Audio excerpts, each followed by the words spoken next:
అంటే ఆల్మోస్ట్ మనకి ఏంటంటే ఒక జనరేషన్ నుంచి కూడా ఆయన ఒక ట్రెండ్ ని సెట్ చేశారు. ఒక స్టైల్ అయితే ఏంటి, ఒక డాన్స్ లో కానీ లేకపోతే ఆయన బాడీ లాంగ్వేజ్, చిన్న జర్కీ మూమెంట్స్ ఉంటాయి కామెడీ టైమింగ్ లో. సో దానికి బేసిక్ గా ఏంటంటే ఒక తరం మొత్తం కూడా ఆయన్ని కలవరించి ఆరాధించిన వాళ్ళు పదే పదే ఆ సినిమాలు చూడడం, ఎంజాయ్ చేయడం. మీరు నాకు అడుగుతుంటే గుర్తుంది, నేను నీ వల్ల నేను ఒక సినిమా హీరోగా చేశాను మేడం. ఇది ఆ పోస్ట్ లాక్డౌన్ ఎప్పుడు వచ్చింది. దాంట్లో చిరంజీవి గారు బావగారు బాగున్నారులా చేస్తారు కదా, అలా చేయను నేను చాలా ఇబ్బంది పడిపోయాను. వచ్చేది కాదు, అదేంటి చూడడానికి చాలా సింపుల్గా ఉంది, చేస్తుంటే దొరకట్లేదు ఏంటి అని ఫీలింగ్ వచ్చేది. అదే బావగారు బాగున్నారులో నంది దగ్గర ఇలా చూడగానే దేవుడు కనిపిస్తాడు చూడు అని అంటాడు. అప్పుడు చిన్న హెడ్ మూమెంట్ ఇస్తారు, చిన్నది చిన్న బావగారు అనగానే బాగున్నారా, అది ఇమిటేట్ చేయడం కూడా చాలా కష్టంగా అనిపించింది. వెరీ గుడ్ మాట్లాడుతున్నా చాలా ప్రెషర్ఫుల్గా ఉందన్నమాట ఆయన గురించి. ఓకే, సో మీకు ఆయన సినిమాలో బాగా నచ్చింది చంటబ్బాయి అన్నారు. అంటే బాగా ఎక్కువ టైమ్స్ అంటే బేసిక్గా బాస్ని స్క్రీన్లో చూసినప్పుడు ఆయన డాన్స్ లేకపోతే ఇలా డైలాగ్ డెలివరీ, కామెడీ ఎక్కువ మీరు ఏది ఎంజాయ్ చేస్తుంటారు? నేను కామెడీ బాగా ఎంజాయ్ చేస్తానండి. అంటే డాన్స్లు ఇవన్నీ అన్నీ ఎంజాయ్ చేస్తాం. Comedy timing is something different, అది చాలా బాగుంటుంది. అది కామెడీని పండించడం కూడా నాట్ ఏ జోక్, అసలు నాట్ ఏ జోక్ అండి. అది చేయగలిగిన వాళ్ళు ఏమైనా చేసేయగలరు. సో ఆ స్టార్స్లో ఈయన దాంట్లో ఒక మార్క్ అని చెప్పొచ్చు. ఆయన పక్కన ఉంటే చాలు, అంటే హీరోయిన్ కూడా చాలా వరకు చూడరు, ఆయన్ని చూస్తూనే ఎక్కువగా ఎంజాయ్ చేస్తారు అంటుంటారు ఫ్యాన్స్. బట్ ఆయనతో స్క్రీన్ ని ఏ హీరోయిన్ షేర్ చేసుకుంటే మీకు బాగా చూడబుద్ధి అవుతుంది? ఇప్పుడు ఇమీడియట్గా అంటే నాకు విజువల్కి అనుష్క గారు దొరికారు, ఇప్పుడు ఇమీడియట్గా అనిపించింది.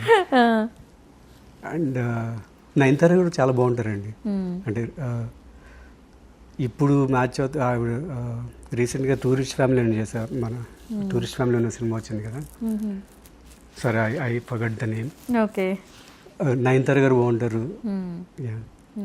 రీ రిలీజ్ ట్రెండ్ నడుస్తుంది, రీసెంట్ గా ఆ మూవీ కూడా చూసి అన్నారు. ఇంకా బాస్ ఏ మూవీ రీ రిలీజ్ చేస్తే బాగుండని అనుకుంటున్నారు? చంటబ్బాయి మళ్ళీ చంటబ్బాయి.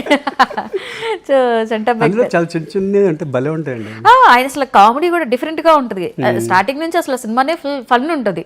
వాళ్ళిద్దరు హీరో హీరోయిన్ కి మధ్య కామెడీ సీన్స్ కానీ ఒక ఫుల్ లెంత్ కామెడీ రన్, బాగా ఎంజాయ్ చేయొచ్చు ఆ మూవీని. చాలా సినిమాలు ఉన్నాయి నాకు. మేబీ చంటబ్బాయి కామెడీ టైమింగ్ బాగా ఇష్టం. అంటే నేను ఎక్కువ గుర్తున్న సినిమా నాకు అది. అంటే చిరంజీవి గారిని ఆన్ స్క్రీన్ చూసి, అంటే ఆయన డాన్స్కో లేకపోతే ఆయన యాక్టింగ్కో ఫిదా అయిన ఫ్యాన్స్ ఉంటారు. అదే ఫ్యాన్స్ కోసం ఆయన చాలా సేవా కార్యక్రమాలను కూడా స్టార్ట్ చేశారు.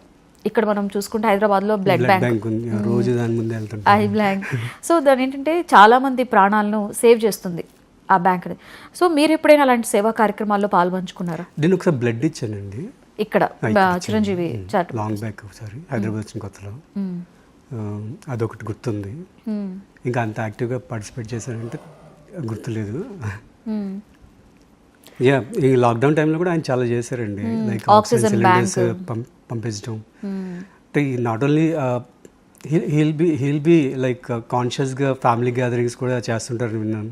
కొన్ని ఫొటోస్ చూస్తుంటే అది ఫ్యామిలీ అంతా గ్యాదర్ అవ్వాలని చెప్పి ఎప్పటి నుంచో ప్లాన్ చేసి ఒక డేట్ లాక్ చేసి వాళ్ళందరికీ ఇన్ఫార్మ్ చేసి పలానా టైంకి మనం సెలబ్రేట్ చేసుకుంటున్నాం రండి అని చెప్పి గ్యాదర్ చేస్తారంట.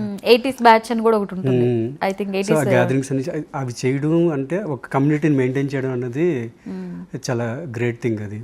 అండ్ మనకు తెలుసో తెలియకో ఆయన నడిచిన దారిలోనే ఇప్పుడు మనం చూసుకుంటే మెగా ఫ్యామిలీ అంటాం, మెగా హీరోస్ అంటాం. వాళ్ళు సినిమాలు చేసిన ఇండస్ట్రీ మొత్తం చాలా కలకల్లాడుతుంటుంది అన్నమాట. సో దానికి తెలుసో తెలియక ఆయన ఒక ఆద్యుడు అనొచ్చు. So what I feel that. So ఆయన పొలిటికల్గా ఎంట్రీ ఇచ్చారు, ఒక 10 years పాటు మూవీస్కి దూరం అయ్యారు. సో అప్పుడు ఎలా ఫీల్ అయ్యారు? అప్పటికి నాకు పొలిటికల్ నాలెడ్జ్ చాలా తక్కువ అండి. బట్ ఐ ఫీల్ లైక్ నాకు మీకు ఇందిరా ఫంక్షన్ చెప్పా కదా, అప్పుడు ఏదైతే విజువల్స్ చూసానో దాని తర్వాత పొలిటికల్ ఆయన ఫస్ట్ మీట్ పెట్టినప్పుడు there is a huge crowd. అది నేను టీవీలో ఎక్స్పీరియన్స్ అక్కడికి వెళ్ళలేదు. కానీ ఐ ఫెల్ట్ లైక్ ఆయన వచ్చేస్తారు నెక్స్ట్ ఈ లైక్ సినిమాల్లోగే చాలా చాలా గ్రాండియర్గా ఉంటుంది అనుకున్నాం. So yeah, political game is always different, we can't judge it. ఆయన ఇంతవరకు ఎన్నో పాత్రలో చూసాం మనం, చాలా ఎంజాయ్ చేసాం. అయితే ఈ పాత్ర కూడా బాస్ చేస్తే బాగుండు, ఇందులో బాస్ని చూడాలి అనేలా ఏమైనా డ్రీమ్ ఉందా? అంటే ఒక్కొక్కరికి ఒక్కొక్క యాంగిల్లో ఆయన ఇది చేస్తారంటే ఆఫ్ కోర్స్ ఆయన అన్ని పాత్రలు చేశారు, కానీ ఇలాంటి క్యారెక్టర్ కూడా బాస్ చేస్తే బాగుండు, ఇలాంటి క్యారెక్టర్లు ఆయన ఎలా ఉంటారు అని ఎప్పుడైనా ఊహకొచ్చిన క్యారెక్టర్ ఏదైనా ఉందా మీకు? మోస్ట్లీ అన్నీ చేసేసారు ఆయన. మేబీ ఫ్యాంటసీలు కూడా చేస్తారు. మేబీ సంథింగ్ రీసెంట్గా ద లైఫ్ ఆఫ్ చంక్ అని చూసాను సినిమా. అది కొద్దిగా ఒక లైఫ్ గురించి చెప్తూ చాలా సెటిల్డ్ మూవీ. మేబీ అటువంటి సెటిల్డ్ మూవీలు ఎప్పుడైనా చేస్తే ఎలా ఉంటుందో చూడాలని ఉంది. సో చిరంజీవి గారిని ఎలా చూడాలో చెప్పారు. సో సూర్య డ్రీమ్ రోల్ మీకేమైనా ఉందా? డ్రీమ్ రోల్ నేను లైఫ్ టైమ్ దీంట్లో ఉండాలని దీంతో దిగాను. నాకు డ్రీమ్ రోల్ అని అడిగితే అన్నీ ఇష్టమే అని చెప్తాను. జనరల్ నాకు స్పెసిఫిక్గా చెప్పాలంటే నాకు ఆర్మీ బ్యాక్డ్రాప్ చాలా ఇష్టం అండి. ఓకే. వెన్ ఆర్మీ బ్యాక్డ్రాప్ చాలా ఇష్టం, అటువంటి ఎక్స్ప్లోర్ చేయాలని చాలా ఇష్టం. When I'm ready for those films, నేను ఆడియన్ బాగా అలవాటు అయిపోయి నాకు హీరోగా ఒక చిన్న మార్కెట్ క్రియేట్ అయ్యి when I'm ready for that definitely ఒక ఆర్మీ బ్యాక్డ్రాప్ ఎక్స్ప్లోర్ చేస్తాను. బేసిక్గా నార్మల్గా అంటుంటారు లక్ అనేది చాలా ఇంపార్టెంట్ అని. అసలు బేసిక్గా ఒక యాక్టర్ సర్వైవ్ అవ్వాలంటే ఇండస్ట్రీలో ఉండాల్సిన మెయిన్ థింగ్ అంటే ఏం చెప్తారు? చిరంజీవి గారు ఒకసారి చెప్పారు ఇది ఇంటర్వ్యూలో, చెవిటి కప్పుల్లాగా బతికేయాలి అని. So don't listen to anybody. Story కూడా బాగుంటుంది కదా. అవును, చాలా బాగుంటుంది. నేను అప్పుడప్పుడు ఎప్పుడైనా కావాల్సిన మోటివేషన్ కావాల్సిన చూసుకుంటూ ఉంటాను. Okay. So don't listen to anybody. I feel that మనకు ఒక గట్ ఫీలింగ్ ఉంటుంది. పని చేసుకుని మనకి ఏం కావాలో ఆ డ్రీమ్ చేసుకుని ఆ డ్రీమ్ని ఎయిమ్ చేసుకుని చేస్తుంటే అది ఏదో ఒకటి ఇస్తుంటుంది. డెఫినెట్లీ నెమ్మదిగానో ఫాస్ట్గానో ఏదో రకంగా మన డ్రీమ్ చేరుకుంటాం. బట్ ఆగకుండా ఉంటే డెఫినెట్లీ చేరుకుంటాం.